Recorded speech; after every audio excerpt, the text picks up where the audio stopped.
Assalamualaikum warahmatullahi wabarakatuh. Selamat pagi teman-teman dimanapun Anda sedang berada.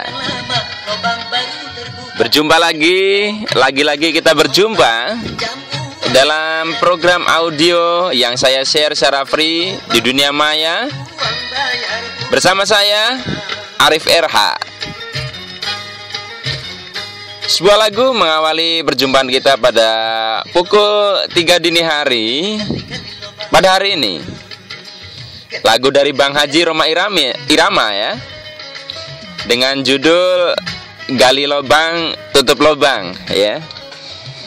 Meskipun judulnya Gali Lobang Tutup Lobang, kita bukan mau bicara soal ini ya, tukang gali sumur ya. Ya, tema yang akan kita bahas pada kesempatan kali ini adalah tema yang mungkin bagi banyak rekan ya, cukup banyak yang cerita soal ini ya, curhat di inbox dan sebagainya. Tema kita adalah tentang utang, piutang, dan vibrasi ya. Utang, piutang, dan vibrasi. Banyak di antara rekan-rekan sahabat saya, baik di Facebook, baik di SMS, baik mungkin dalam ketika berjumpa secara langsung, ini ada beberapa yang curhat soal utang dan piutang ini ya, dan mereka menanyakan keterkaitannya dengan vibrasi. Yang utang ini yang biasanya kalau yang menanyakan soal utang, mereka resah, mereka sedang mencari solusi gimana caranya ya bisa keluar dari jeratan hutang. Sementara yang punya piutang ini, mereka sedang kesal karena uang mereka berada di luar, dipinjam orang-orang tapi nggak balik-balik ya. Baik teman-teman, saya berani membawakan topik ini karena saya juga pernah berada di dua hal itu ya. Jadi saya pernah mengalami juga terjerat hutang, meskipun ya hutang saya nggak terlalu banyak ya. Waktu saya zaman masih tahun 2000, sebelum 2006 lah ya. Ya utang saya sekitar 20 jutaan. Tapi bagi saya saat itu berat sekali.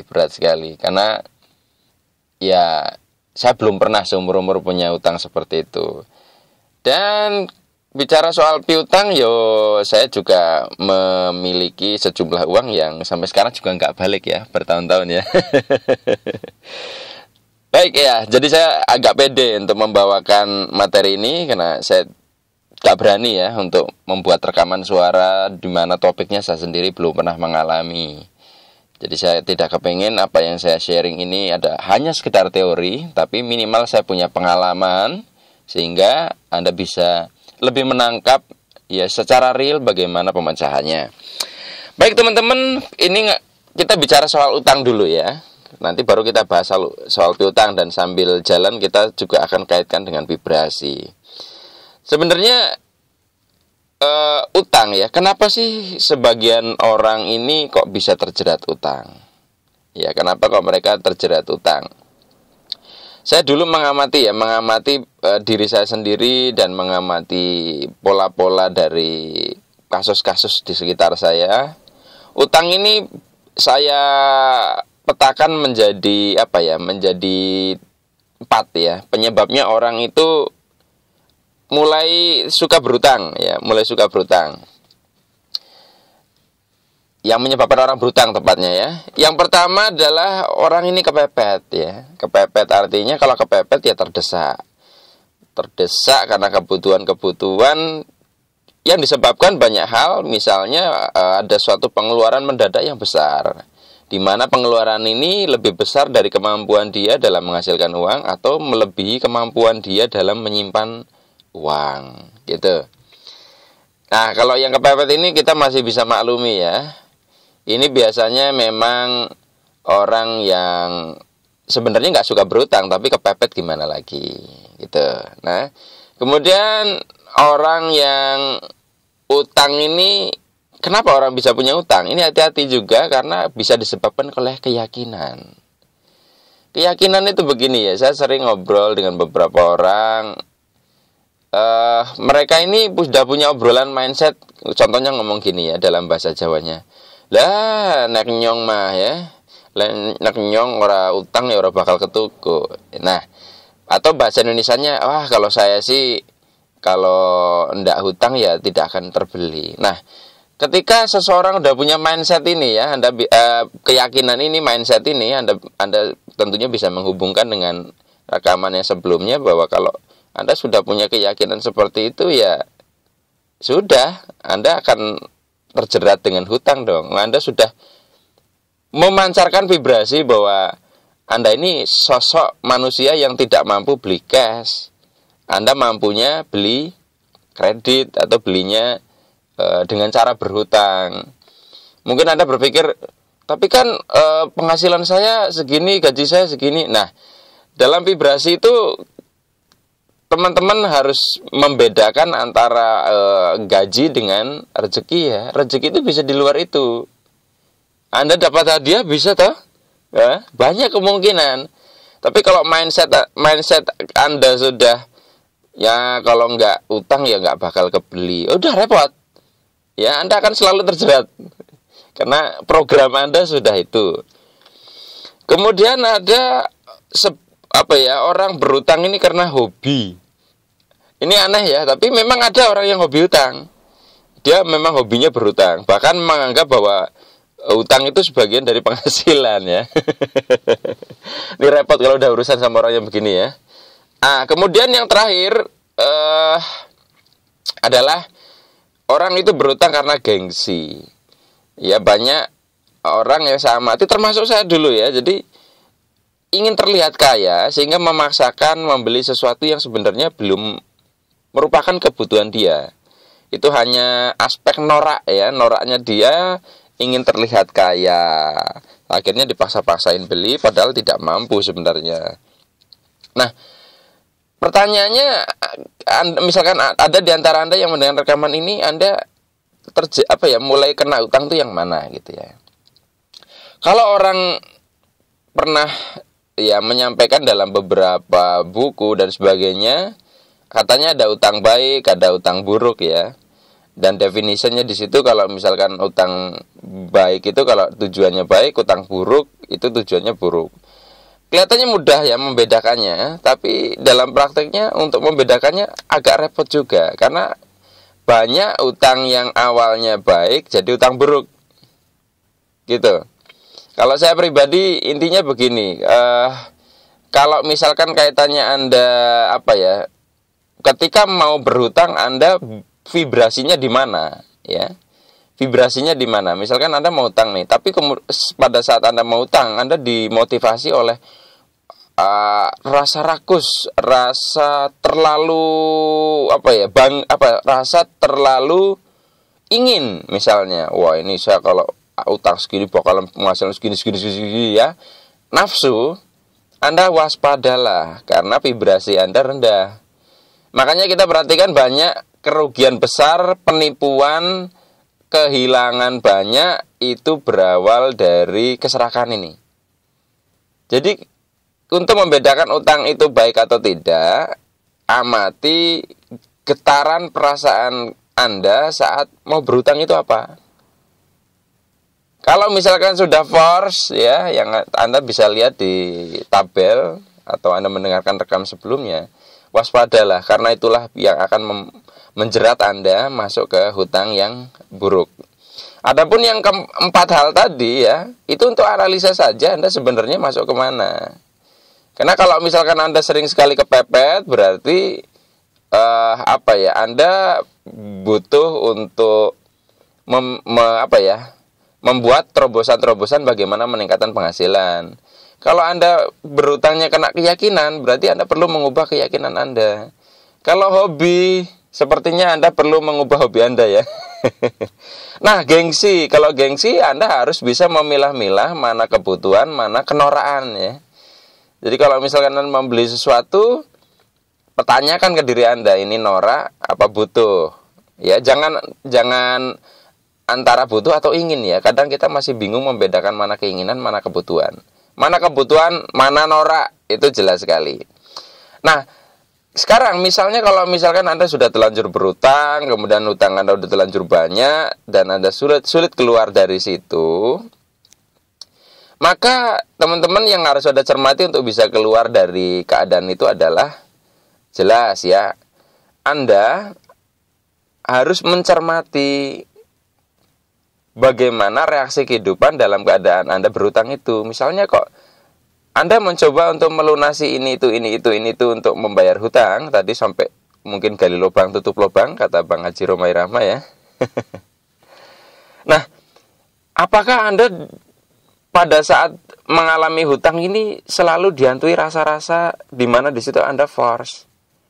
Nah, yang saya amati dulu waktu saya berhutang itu ada selalu rasa takut, ya rasa cemas ditagih, ya kemudian apa? Yang paling parah banget itu saya mengalami yang namanya guilty feeling, perasaan bersalah gitu ya. Kenapa kok saya mungkin agak telat bayarnya? Nah, teman-teman Anda cermati ya, kalau misalkan Anda banyak dirundung oleh perasaan-perasaan yang seperti ini, alamat Anda susah keluar dari hutang Anda.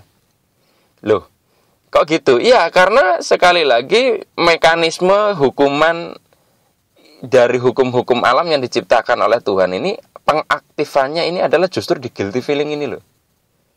Nah, butuh sedikit Anda agak ndablek ya. Agak ndablek tuh gini, Anda tidak memiliki rasa ketakutan, tidak memiliki rasa cemas, tidak memiliki rasa bersalah, guilty feeling yang berlebihan ketika punya utang. Meskipun dalam kadar tertentu rasa bersalah ini, rasa takut cemas ini membuat Anda tergerak untuk memprioritaskan membayar hutang. Tapi ketika kadarnya berlebih, sumber-sumber yang sekiranya mungkin Anda bisa gunakan untuk membayar justru seakan-akan menjadi seret. Anda bisa cermati ya, banyak orang yang hidupnya sulit karena hutang kecil, dan banyak orang malah tambah kaya dengan hutang besar. Sebenarnya bukan persoalan hutangnya, tapi sejauh mana vibrasi dia ketika mengalami hutang itu. Ada orang yang hutang besar tapi dia santai, nanti kebayar kok ya. Dan dia dengan penuh ketenangan, keyakinan ya, dia bisa, bahkan aset dia sebenarnya lebih besar daripada hutangnya. Tapi berapa banyak yang hutangnya dia cuma 1 juta, 100 ribu, 300 ribu nggak lunas-lunas. Ya itu karena faktor-faktor yang saya sebutkan tadi terkait dengan vibrasi. Nah, yang jelas untuk bisa keluar dari situ awalnya juga butuh komitmen. Karena saya mengamati ya, banyak orang ini mereka mengeluh punya hutang, tapi gaya hidupnya itu seperti boros gitu ya. Artinya gini, saya dulu waktu punya hutang ya, ini lucu ya, teman saya yang uangnya saya pinjemin makanya pakai tempe, saya sendiri makanya pakai telur. Ini loh, kadang gaya hidup kita ketika punya utang itu tidak sederhana. Tadi loh yang disampaikan Bang Haji Romai Rahma ya, tidak sederhana. Sebenarnya kita kan bisa menyisihkan lah, sementara kita makan, Anda makan yang sederhana, tapi Anda bisa menabung sehingga memprioritaskan membayar utang. Karena dampaknya luar biasa loh teman-teman, ketika Anda punya utang lalu Anda sebenarnya mampu lalu menunda-nunda. Kenapa?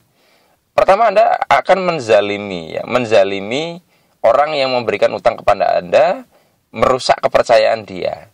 Dan dari pengalaman saya, kalau Anda menyakiti ya orang yang memberi hutang ini baik, padahal hidup Anda nggak akan damai. Bahkan entah kenapa punya seret aja rezekinya. Bahkan bisa rusak ya kehidupan Anda. Ingat, everything is connected. Orang lain pun juga sebenarnya diri Anda. Kalau Anda menyakiti orang lain, maka sama juga Anda menyakiti diri Anda sendiri. Nah, yang kedua, kalau misalkan Anda menunda-nunda membayar hutang ya, kadang kan ini jebakannya nih. Dulu saya begitu, jadi sebenarnya udah bisa mampu nih nyicil ya, tapi nanti aja. Nah, perasaan menunda-nunda membayar hutang itu kan sebenarnya getaran rasa kurang. Anda merasa belum punya uang untuk bisa bayar hutang, akhirnya Anda terus mengundang kekurangan itu. Anda tidak akan pernah mampu membayar hutang. Benar, kalau serius bisa kebayar kok.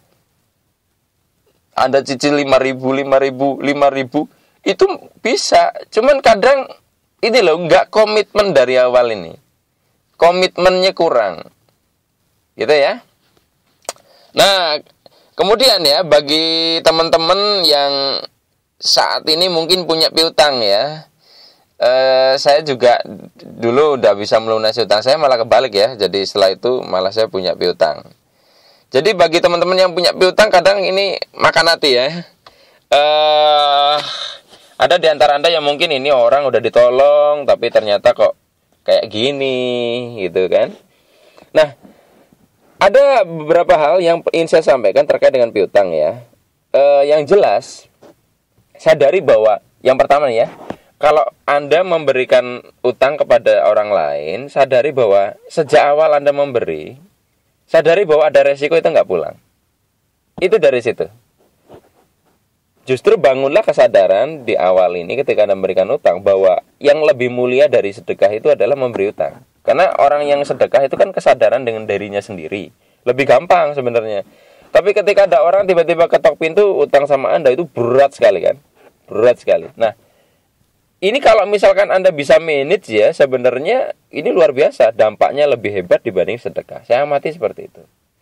Ya, setiap posisinya memberikan hutang, kalau kita manage dengan baik perasaan kita, maka ini akan mengundang rezeki yang luar biasa. Karena mungkin bagi sebagian orang yang sedang kepepet ya, utang ya, dapat pinjaman, dapat utang itu adalah jalan rezeki bagi mereka. Karena kemudian Anda yang kedua adalah ketika memberikan utang ini, komitmennya harus jelas. Baiknya memang harus jelas, dan sebaiknya tidak ketika sudah berutang Anda tidak mendesak-desak. Tidak mendesak-desak supaya segera gitu. Kenapa? Ketika Anda segera seperti itu, ini akan membuat orang yang menerima uang dari Anda, yang berhutang kepada Anda, jadi kemerungsung. Perasaannya jadi nggak tenang. Ini malah yang membuat kemungkinan vibrasi dia jadi buruk, dan akhirnya apa? Anda jadi uang Anda jadi bisa terhambat pulangnya karena dia susah untuk mengembalikan uangnya. Namun ya, ini agak melompat balik. Bagi Anda yang sedang berhutang, justru ketika Anda berhadapan dengan orang ya, atau orang yang meminjami Anda itu tidak menyegera-nyegerakan ya, atau memaksa-maksa Anda segera bayar, prioritaskan orangnya seperti itu. Karena itu orang baik. Kalau Anda menzolimi orang-orang yang misalkan, ya saya tidak akan menagih Anda lah kalau tidak ada pulang. Justru itu diprioritaskan. Itu bahaya sekali kalau Anda menzolimi orang seperti itu. Ya. Nah, balik lagi bagi Anda yang punya piutang tadi, kayak gitu ya. Jadi, berikan suasana yang kondusif kepada orang yang diberi utang. Kemudian, ketika Anda udah memberi utang kemudian nggak pulang-pulang uangnya, coba diamati baik-baik. Kita juga harus evaluasi. Anda harus evaluasi, jangan-jangan dulu Anda begitu. Saya dulu juga sama ya, saya menyakiti beberapa rekan. Saya tidak komitmen, meskipun kemudian akhirnya lunas ya. Tapi yang namanya kepercayaan kadang tidak bisa dipulihkan. Tidak bisa dipulihkan utuh kadang ya, untuk beberapa orang. Jadi ada beberapa hal yang harus kita bayar dalam kehidupan. Kalau misalkan Anda dulu pernah seperti itu ya, pernah menunda-nunda bayar hutang, Anda pernah bahkan mungkin dulu lari dari tanggung jawab Anda, maka ketika nanti suatu saat ada orang lain yang datang ke dalam hidup Anda dan memperlakukan Anda seperti itu, Anda evaluasi dong. Ini berarti bisa jadi adalah hukum sebab akibat. Anda sedang menuai apa yang pernah Anda lakukan di masa lalu. Jadi ya sudahlah, mungkin memang harus seperti itu. Anda merasakan bagaimana dulu memperlakukan orang lain. Anda diperlakukan seperti ini supaya Anda bisa memahami bahwa Anda dulu juga begitu. Jadi ini sekolah kehidupan. Kemudian yang ketiga, Anda cermati, jangan-jangan Anda kurang sedekah. Kaitannya dengan yang kemarin ya. Jadi kadang hal-hal yang kita sebut musibah, misalkan Anda dipinjam uangnya banyak oleh seseorang, entah tiba-tiba saat itu Anda percaya, kemudian nggak balik pulang-pulang, malah orangnya kabur. Nah, bisa jadi memang itu uang harusnya keluar. Uang itu harusnya adalah akumulasi dari sedekah Anda sekian banyak, Anda tunda-tunda, sehingga apa? Kehidupan mengirim orang untuk mengambil itu dari hidup Anda. Jadi banyak kemungkinan juga harus evaluasi, bukan hanya menyalahkan pihak yang menghutangi Anda. Ingat, karena setiap dari kita kan digerakkan oleh kehidupan. Nah, pertanyaannya kan sederhana lagi, karena tidak ada yang kebetulan. Kenapa dari sekian banyak orang yang bisa diutangi, kok orang itu utangnya ke Anda? Dan kenapa dari sekian banyak orang yang mungkin diutangin oleh orangnya, Anda kok yang memberi? Iya kan? Begitu ya. Nah, kemudian yang terakhir, bagi Anda yang mungkin uangnya dipinjam sama orang, Anda punya piutang nggak balik-balik ya. Kalau bisa ikhlaskan saja. Ya, terkait dengan yang pertama tadi, kalau misalkan Anda menyadari bahwa ini ada resiko nggak pulang uangnya, maka Anda lebih mudah melakukan ini ya. Kenapa? Karena gini loh. Gini ya, jadi kalau misalkan Anda punya piutang, kemudian Anda fokusnya ke situ terus, fokusnya ngarep duitnya balik ya, maka perasaan Anda jadi apa vibrasinya? Merasa kekurangan. Justru perasaan inilah yang akan menutup rezeki yang lain. Sekarang gini, amati coba, misalkan Anda punya uang yang dipinjemin sama siapa. Amati mana yang paling ngarep untuk cepat pulang. Rilis perasaan itu. Atau kalau misalkan Anda mungkin melakukannya, ikhlasin aja. Udah, ikhlasin aja dalam artian, kalau memang orang itu sekiranya tidak mampu, bebasin aja. Daripada itu menyiksa diri Anda, menutup rezeki Anda. Saya pernah mengalami seperti itu, yaudahlah saya bebasin aja lah, daripada saya juga grundel di dalam hati ya, udah saya bebasin. Saya anggap sedekah aja, udah, nggak usah, saya anggap lunas. Itu luar biasa malah dampaknya loh. Nah, tapi teman-teman ya, ketika melakukan ini pun Anda harus lihat-lihat ya, karena peran Anda dalam kehidupan ini juga sebagai guru dan sebagai murid. Jadi Anda misalkan melihat dulu karakter orangnya. Kalau orangnya memang dablek, Anda perlu menagih juga. Menagih dengan tujuan mengingatkan orang tersebut akan komitmennya. Bukan ego supaya uangnya pulang. Ya, karena menagih ini pun dengan cara yang halus ya, dengan cara yang baik. Karena saya kemarin ada salah satu alumni yang dia profesinya debt collector, ketika dia menagihnya itu dengan cara yang halus, malah memunculkan satu komitmen dari orangnya yang lebih besar dibandingkan Anda menagihnya dengan cara yang kasar gitu. Jadi tetap perlu menagih, perlu menagih, tapi lakukan dengan keikhlasan. Dan kalau misalnya memang sekiranya nggak mungkin, ya sudah, ikhlasin aja. Artinya nggak usah dianggap utang itu ada fokus ke yang lainnya. Insya Allah uangnya akan kembali dari jalan yang lain, bukan dari situ. Dan dari beberapa kasus ya, banyak beberapa inbox setelah uang yang dipinjam orang ini sudah dilepaskan, diikhlasan, malah entah udah lupa gitu uangnya, tiba-tiba orangnya kontak lalu mengembalikan uangnya. Gitu loh ya. Jadi kalau kita bahas soal utang piutang ini, seperti yang kita kaitkan dengan vibrasi ini, sangat nyangkut ya. Terkait dengan perasaan Anda pokoknya. Tadi Bang Haji Roma Irama bilang kalau misalkan punya utang itu kan hidup nggak tenang, susah tidur ya. Nah, coba Anda amati. Sebagian dari perasaan seperti itu adalah ciri bahwa Anda orang bertanggung jawab. Tapi kalau misalkan Anda terjerembab dalam perasaan seperti itu, maka sangat memungkinkan Anda malah terjebak di force, ya, vibrasi force, yang menyulitkan Anda untuk bisa memenuhi kewajiban itu. Dan bagi Anda yang meminjami uang juga sama, Anda amati, kalau misalkan Anda gara-gara meminjam itu jadi mikir banget, mendingan Anda nggak usah kasih pinjaman lah, karena akan menyulitkan hidup Anda sendiri. Gitu. Tapi kalau saya pribadi ditanya, saya sudah tidak suka berhutang. Saya memilih untuk saving atau merencanakan cash. Kalau misalkan Anda mau memilih jalan yang berbeda dengan saya, nggak apa-apa ya, karena saya cukup punya pengalaman yang tidak enak soal hutang. Jadi saya memilih untuk bebas dari hutang. Jadi bagi Anda saat ini yang punya hutang, set posisi vibrasi Anda di power ya, dengan tetap Anda mengupayakan untuk melunasi kewajiban Anda. Dan sadari bahwa janji ya, Anda utang itu janji. Anda harus berkomitmen untuk memenuhinya. Dan bagi Anda yang punya piutang, ikhlaslah dengan berapapun uang yang ada di luar. Mudah-mudahan Anda bisa terbebas dari perasaan-perasaan yang menutup rezeki Anda yang selanjutnya. Baik teman-teman, hanya ini yang bisa saya sampaikan kepada Anda. Mudah-mudahan bermanfaat, dan bagi Anda yang masih penasaran, tertarik untuk mengkaji lebih jauh apa yang kita bahas ini, Anda bisa mampir ke website saya ikhlaspasrah.com ya, ikhlaspasrah.com, atau Anda bisa follow Facebook saya Arif RH ya, Arif RH. Baik teman-teman, hanya sampai di sini pembahasan kita. Mohon maaf apabila ada kata-kata saya yang kurang berkenan. Jumpa lagi di pertemuan selanjutnya, dalam rekaman selanjutnya. Saya akhiri. Wassalamualaikum warahmatullahi wabarakatuh.